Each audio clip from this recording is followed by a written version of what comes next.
Happy new moon in Virgo. This Virgo new moon becomes exact on Friday, August 30th at 6:37 a.m. in New York or 11:37 Greenwich Mean Time. After this past airy, expansive full moon in Aquarius, the sun and moon in Virgo now pull us back down to Earth. As the most grounded of the Earth signs, Virgo implores us to, well, get our SHIT together. Are there responsibilities in your life that you've been avoiding? Is there something you need to take care of? How is your physical body feeling? How are your finances? Is your house clean? Is your business organized? These are the type of questions that Virgo season forces us to address. To figure out what you need to work on during Virgo season, start with what's closest to you, your own flesh and bones. How has your body been feeling? Have you been sleeping enough? Have you been exercising? Are you eating well? Are there some medical issues that need to be addressed? Virgo season is the best time of the year to do a cleanse. I recently found out that I'm high in several heavy metals, including cesium, from eating way too much fish the past few years. So I'm going to be embarking on a heavy metal cleanse during this upcoming week. If you've never cleansed before, I would advise you to seek the counsel of a naturopath, a functional medicine doctor, or a medical intuitive like myself. You can cleanse with juices, raw foods, fasting, supplements, or a combination of the aforementioned. However, it's really important to have a good plan going into your cleanse. Have you learned how to breathe properly yet? I know it sounds bizarre, but the vast majority of the world is still breathing quite shallowly. Perhaps that's why we still live in a world of such strife. Perhaps if all the world leaders could do some abdominal breathing together, we might be able to solve our problems as a human race. I am by no means a meditation master, a yoga master, or a breatharian. However, I have practiced abdominal breathing for quite a few years now, and because of that, I instantly have a go-to tool whenever I need to relax my nervous system. As you'd probably guess, I rarely get anxiety because I remember to breathe deeply the majority of the time. Virgo season is the perfect time to start or to restart a daily meditation practice. Oftentimes I get asked this question: what kind of meditation would be best for me? My answer always depends on what I read is going on in that particular person. However, for people who are ungrounded, scattered, or nervous, I always recommend to just focus on learning and practicing abdominal breathing. It's not as fun or as sexy as doing guided meditations. However, it is absolutely crucial for the journey of awakening. We absolutely can't leave it out. Cleaning house, literally. Does your living space, workspace, or car feel like it reflects peace and order back to you, or is it reflecting chaos and anxiety? It is absolutely true that a dirty space does cause anxiety and depression. I want to make it very clear that I'm not coming at you here from a place of being high and mighty and perfect when it comes to cleanliness. For example, when I was in my 20s, I used to basically live in my car, as all the jobs I was working at the time required a lot of driving, and I was constantly traveling too on top of that. The back seat of my car was so stacked with sporting equipment, blankets, clothing, and literal garbage sometimes that I could never give a ride to anyone in my car. I've gotten a lot better now, as my car is pretty clean and organized. If you're going to embark on some literal house cleaning during Virgo season, I would suggest following the Japanese principle that if an object does not bring positive vibes, it should be given away, sold, or disposed of. I know this is not easy, but when you can become comfortable with letting go of material items, you are definitely going to be more able to let go of negative people, beliefs, and patterns as well. Have you ever been in the house of a hoarder? Maybe you have a friend or a family member who's kind of a hoarder. I have, and it's extremely uncomfortable. The people in a hoarder's house always tend to have a bit of a dense energy field themselves. Their inner depression, confusion, and inability to let go becomes reflected in their home. Naturally, let's talk about that other reflective aspect of density. What does it feel like you are hoarding in your energy field? Are you hanging on to a past lover who has no intention of ever loving you again? Are you hanging on to guilt, shame, or resentment from the past? Do you feel weighed down by someone else's energy who is close to you? Have you let yourself get overtaken by the illusion of worry? It might be helpful to journal on the previous inquiries. Once you become aware of what you are holding on to, or what is holding on to you, you can harness these Virgo energies and use your willpower to let go of it. Willpower, boundaries, and communication. Virgo is ruled by Mercury, who is the king of communication. During Virgo season, you can expect to experience both enhanced communications in some instances as well as miscommunications in others. The one issue that will certainly come up during Virgo season will be around the theme of boundaries. Are you someone who can readily say no? Or do you always find yourself feeling obligated to do things that you don't want to do? Do you find people are constantly asking you for help and you're always there, you always oblige, yet when they need help, when you need help from them, these same people, they're nowhere to be found? Does this happen to you? It certainly happened to me in the past. It took me many years to learn this particular lesson. I used to always be the one to do everything for everyone else, and I found it hard to say no to anyone because I feared people being mad at me. That's the honest truth. But once I started getting on with my awakening journey, I soon learned that I had to weed out the types of people that I spent my time with and to manage my time so I wasn't doing too many favors for people. I eventually started becoming very good at saying no. The funny thing is, as a sports referee in my life prior to my awakening, I became extremely good at boundaries during my job, during the games, because I had to. As a referee, you gotta have good boundaries or you're in trouble.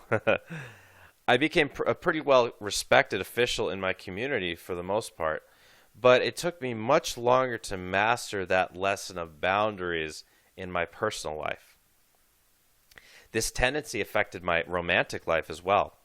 I would fawn over girls who had no interest in me other than as an option to hang out with only when they were bored or their other option wasn't around. And when I would get into a relationship, I would be so fearful that that girl would leave me because I was inadequate, that I wouldn't know how to keep enough space between myself and her, and so soon she'd actually lose interest. Like my fears would manifest, but it would be because I didn't know how to keep healthy boundaries of space between us. All relationships, of course, I've learned now, need space to breathe. Nowadays, I've really become an expert at boundaries. I don't let people take advantage of me in my business life or in my personal life. Although there are many tactics that are involved in getting good at setting boundaries, the most important tactic is good communication. Oftentimes, people who struggle with setting boundaries walk around life with an assumption that people should just know what their boundaries are, they should just know, right? And then they end up feeling offended when someone inevitably infringes on the boundaries that they never made it clear they had.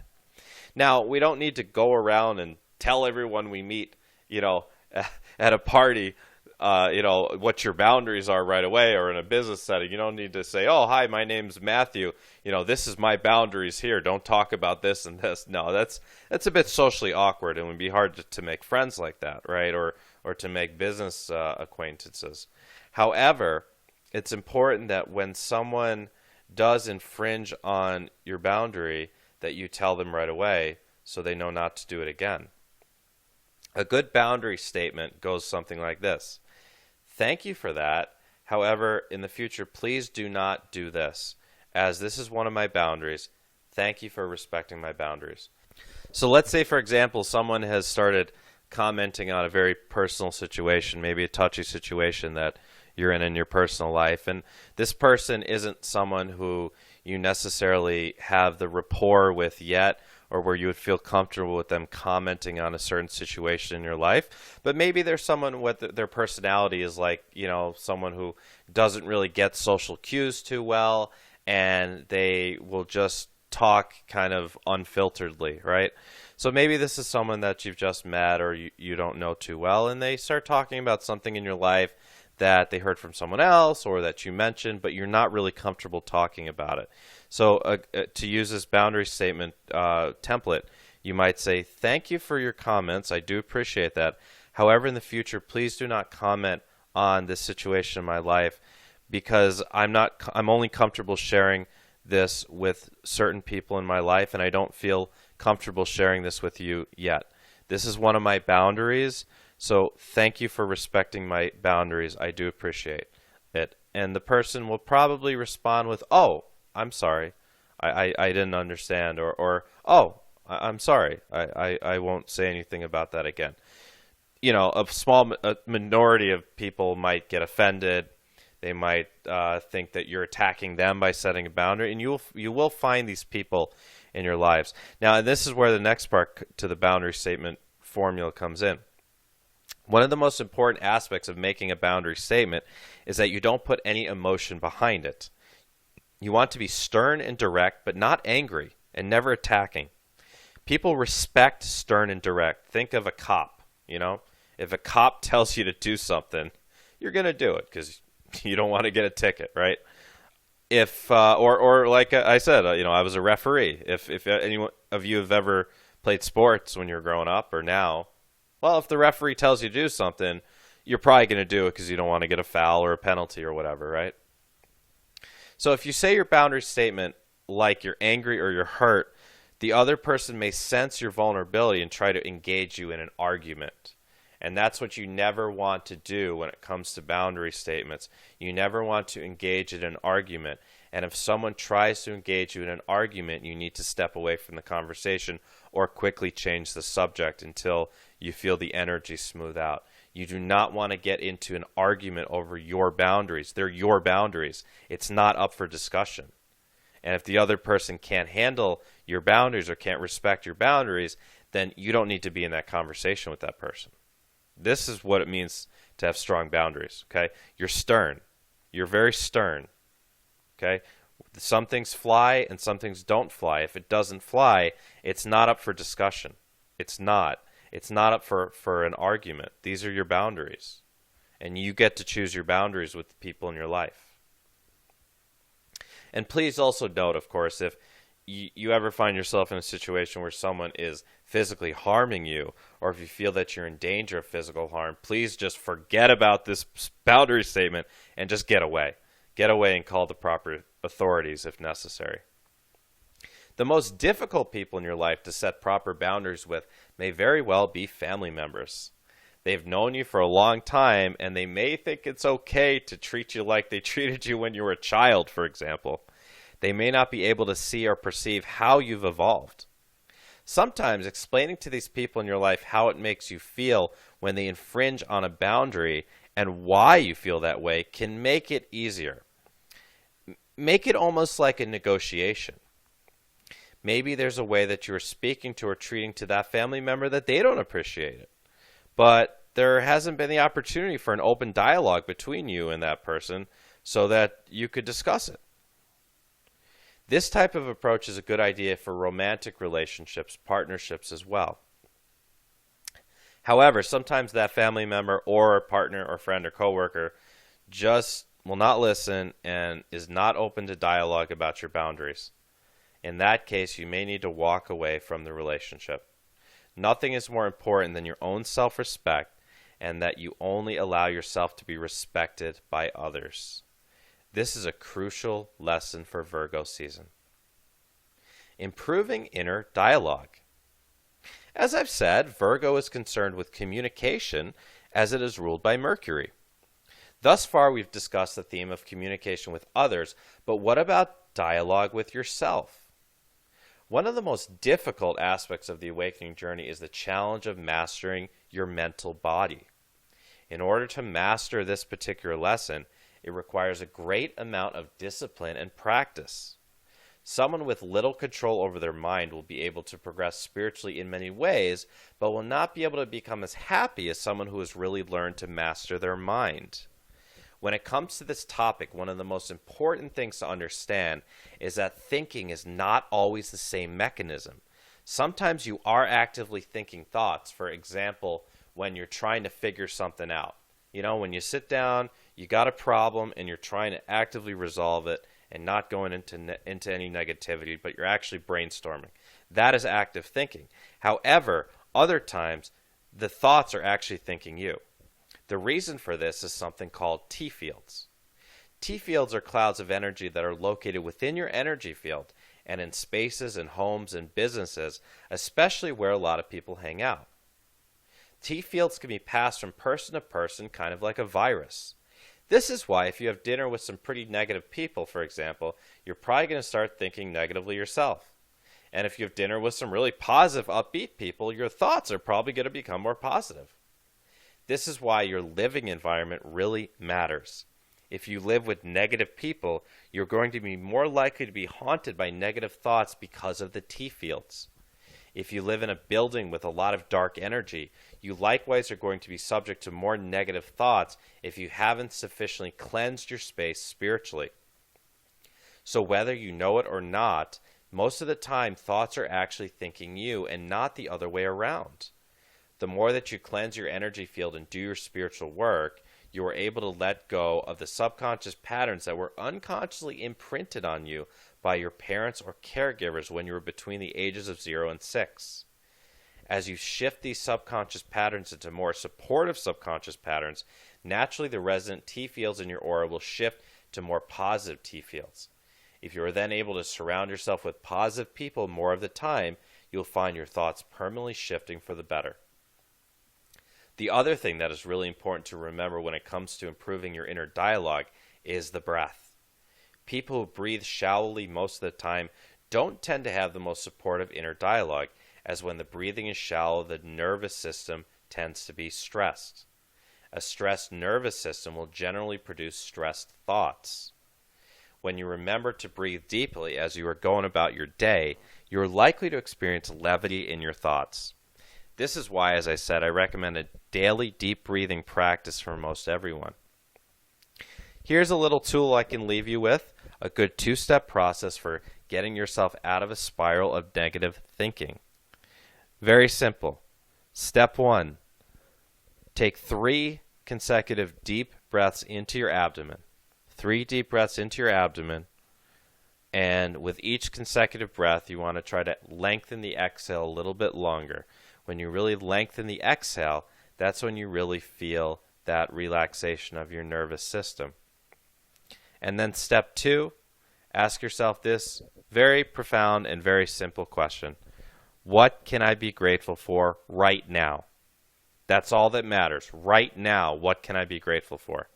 And then speak out loud or in your head what you are grateful for. What can you find to be grateful for in this moment?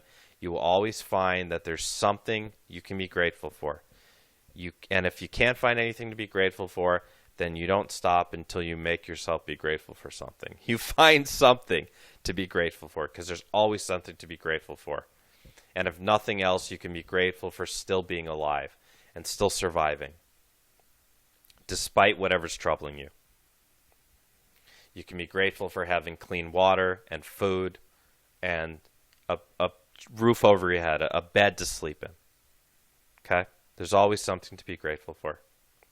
So I'm wishing you a wonderful, wonderful new moon in Virgo. With love, this has been Matthew John. If you're not familiar with who I am, I'm a spiritual teacher, spiritual mentor, international speaker, starseed guide, intuitive healer, and quantum energy healer working directly with the Ascended Masters. I'm a gifted intuitive wisdom channeler and transmitter of healing frequencies.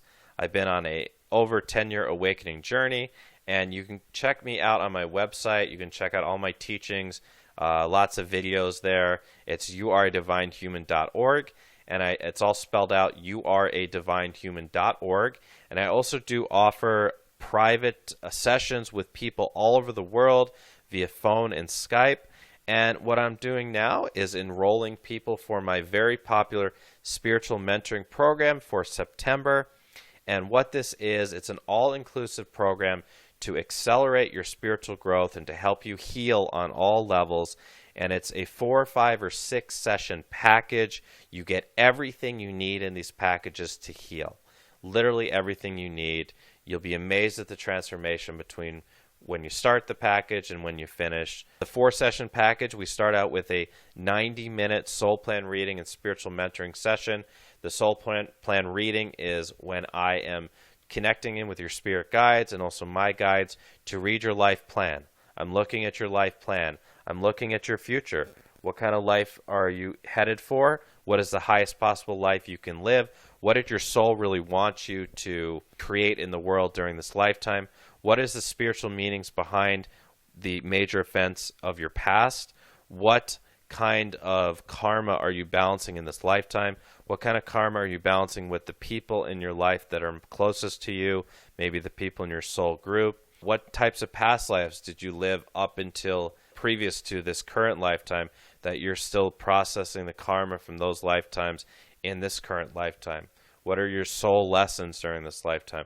What type of light worker are you? Perhaps are you a starseed?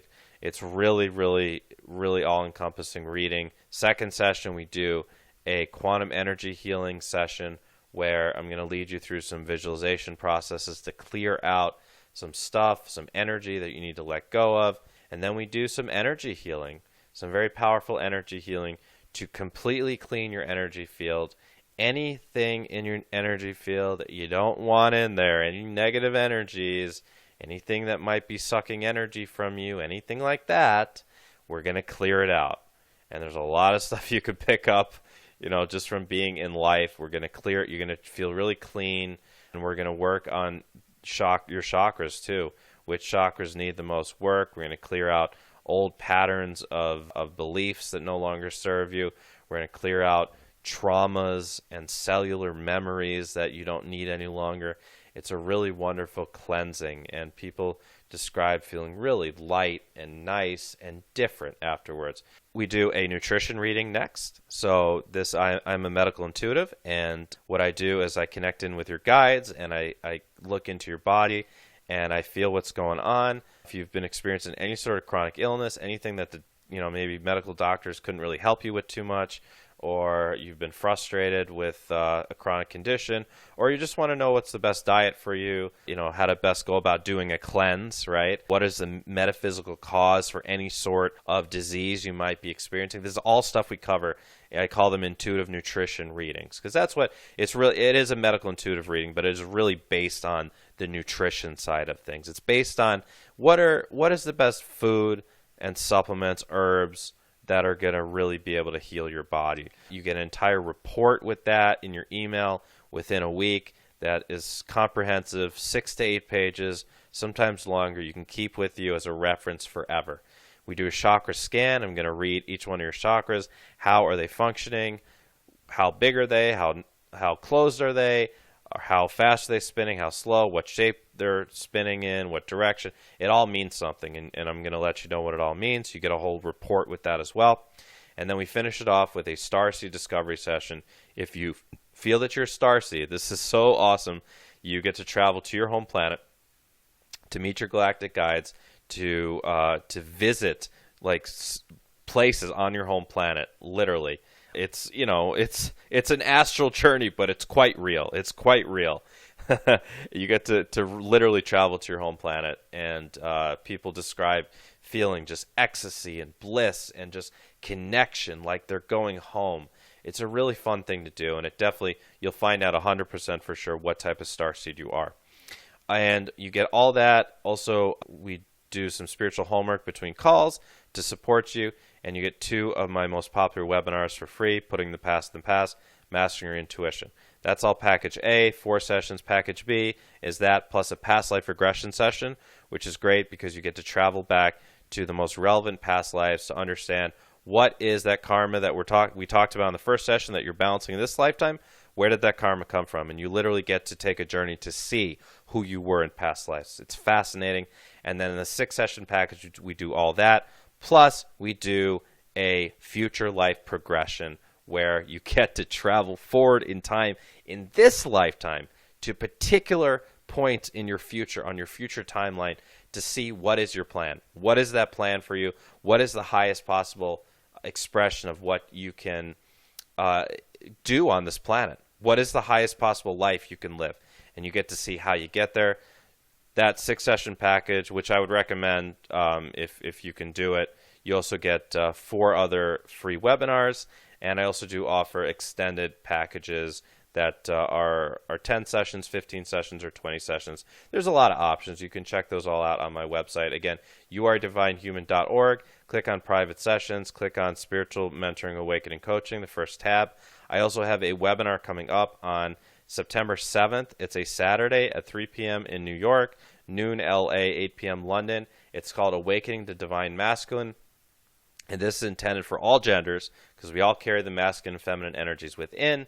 What we're going to talk about is the importance of courage on the spiritual journey and how to find that courage within, the role of the divine masculine in moving out of the dark night of the soul, why logic and intellect are actually equally as important as intuition and how to use them efficiently and productively, practical exercises for living a more structured and efficient life, what is the shadow masculine and how to eradicate it, what is more important, being or doing, how to properly use the law of attraction, and what is one huge misconception about the law of attraction that trips people up, and much more. We're going to do a group activation on the call live to awaken the divine masculine within all listeners, again, regardless of your sex or gender. And if time, we will do a Q&A at the end as well. It's a 90-minute webinar. It could end up being a little bit longer. You can go on my website, again, yourdivinehuman.org, and click on webinars and events to register for that webinar. All right, everyone, and if you have any questions, you want to get in touch with me, any questions about the packages or anything that I do also offer all the private sessions individually if that works better for you than a package. All you got to do is go to my website, again, yourdivinehuman.org, click on the chat tab in the bottom right corner of the screen. It says Matthew John, have questions, ask Matthew. Click on that tab, type in your question. It goes to my email. I'll get back to you usually within 12 hours. And if you have any personal questions, I'm happy to answer quick personal questions as well, as long as it's not something that would require a full reading. Okay? So, thank you for checking out this transmission, and I wish you a wonderful new moon in Virgo. All my blessings to you, and I hope you found something valuable from this as well. Wishing you love, Matthew John.